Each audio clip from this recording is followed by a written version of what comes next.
It's second v third at Carrow Road this weekend as Norwich City take on Swansea. This is how the Canaries lined up against Millwall on Tuesday night for that 0-0 draw.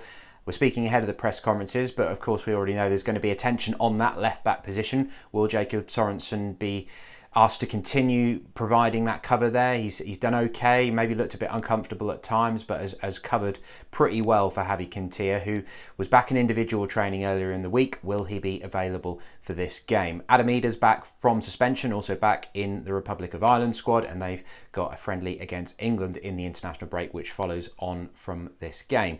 The other issue, Todd Cantwell, he missed the Millwall game with an ankle knock. They have had that scanned, and you may have seen that Todd put a post up on Instagram saying that he'd been struggling for a little while with it, so we'll have to see what Daniel Farke says about that at Friday's press conference. Swansea, going to be a difficult game though. They've made a good start to the season. They made the playoffs last year. Just to emphasise that, only 6 teams have scored more than Norwich's 12 goals so far. One of them is Swansea on 13, and only 3 teams have conceded fewer goals than Norwich's 8 so far, one of which is Swansea on 6. But as we've heard Daniel Farke talk about at his recent press conferences, statistically Norwich are stacking up really well in this early stages of the season. They're averaging at their top of the championship averages for possession, for pass accuracy, for shots. Only Blackburn averaged more shots on target than them. It was a season high of 27 shots on goal during that game against Millwall on Tuesday night, but of course they didn't make the breakthrough. So will he stick with the same team? Will they be able to make the breakthrough against a Swansea team who are probably more likely to just be that bit more attacking?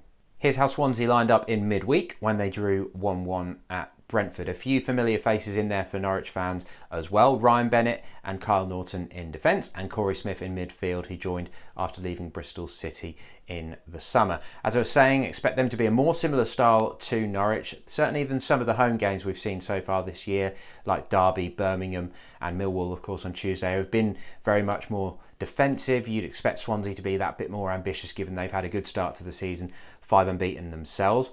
Their manager is Steve Cooper, who Sporting Director Stuart Webber knows very well. They were on the academy coaching staffs at Wrexham and Liverpool together. Cooper then went on to join the England under-17s and led them to winning the under-17 World Cup in 2017. If you have a look at some of the signings they've made during his reign, you can really see that link up with the England youth age groups. They snuck into the playoffs on the last day of last season, finished 6th, but they lost to Brentford in the playoff semi-finals, so that means a 3rd successive season in the Championship for them.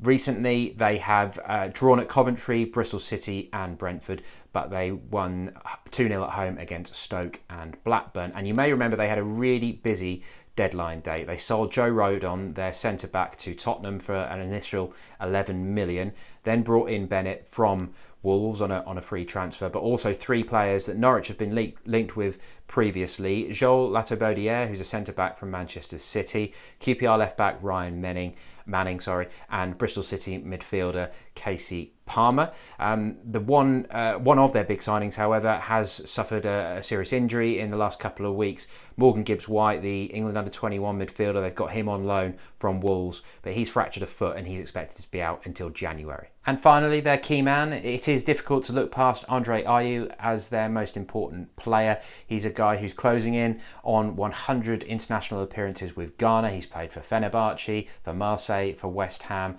Clearly his pace and power is a real threat at Championship level. He scored 15 goals last season for Swansea and he already has 5 in 10 so far this season. So he's a player that the Norwich defence will have to make sure they don't give too much space to.